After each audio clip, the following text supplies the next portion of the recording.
magandang araw po. Narito po tayo ngayon sa isang palayan. Papakita ko po sa inyo isa sa aming mga lifestyle kung paano kami nakakakain ng gulay na libre po. Mangunguha po ako ngayon ng lupo. Ito po, gugulayin po namin. Ito po ang tawag dito ay lupo. Siguro sa iba sa tawag dito ay damo, pero kinakain po namin, masarap po ito. Marami po yan dito sa mga palayan. Tuwing summer lang po tumutubo itong lupo na marami. Yan po.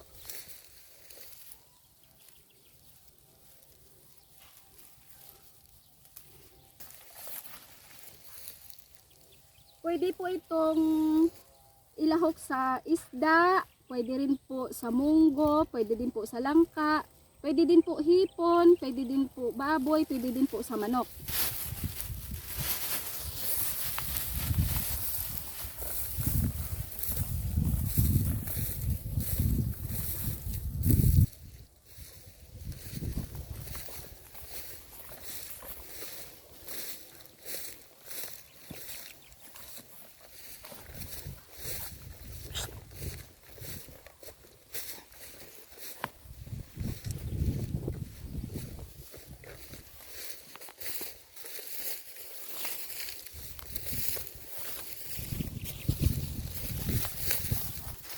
Po ang tataba po ng lupo.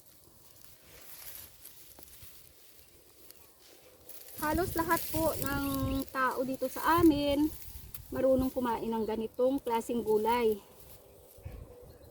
Paborito po namin ito na mga taga rito. Ito po.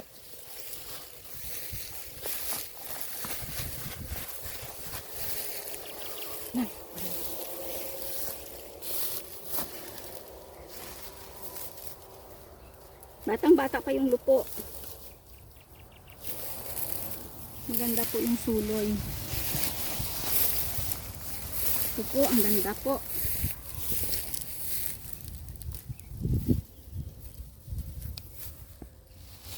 Saglit lang ang pamimitas nito at makakarami ka na kasi sa dami din pa naman.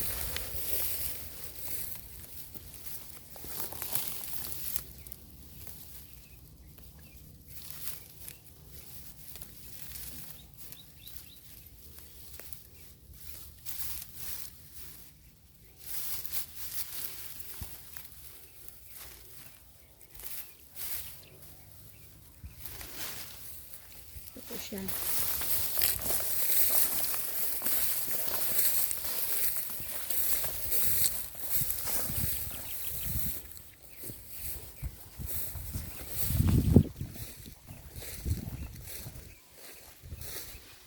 Tsaka guys, hindi lang po ganitong lupo ang nalilibre naming gulay dito sa amin. Meron pa pong mga labong. Teka lang, ito po madaming lupo na matataba. Ang gaganda.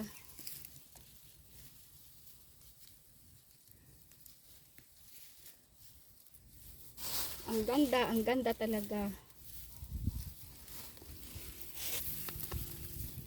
Wow, ang taba.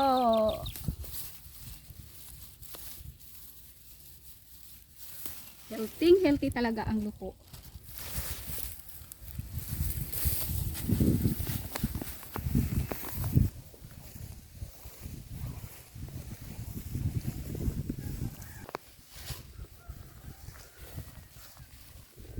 Meron pa pong kangkong, hindi lang po lupo, kundi yung kangkong na native po. Maliliit po siya pero masarap po ito. Ito po ang gusto naming kangkong, yung kangkong ligaw, native kumbaga. Maliliit lang ang dahon nito. Masarap ang gulay, adobo or pansigang. Ayan po, native po siya, maliliit po pero masarap.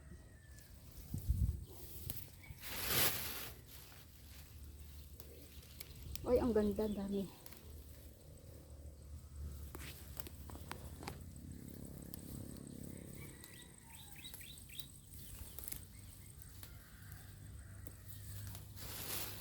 Ito po guys, kangkong naman siya. Pwede siyang ihalo sa lupo.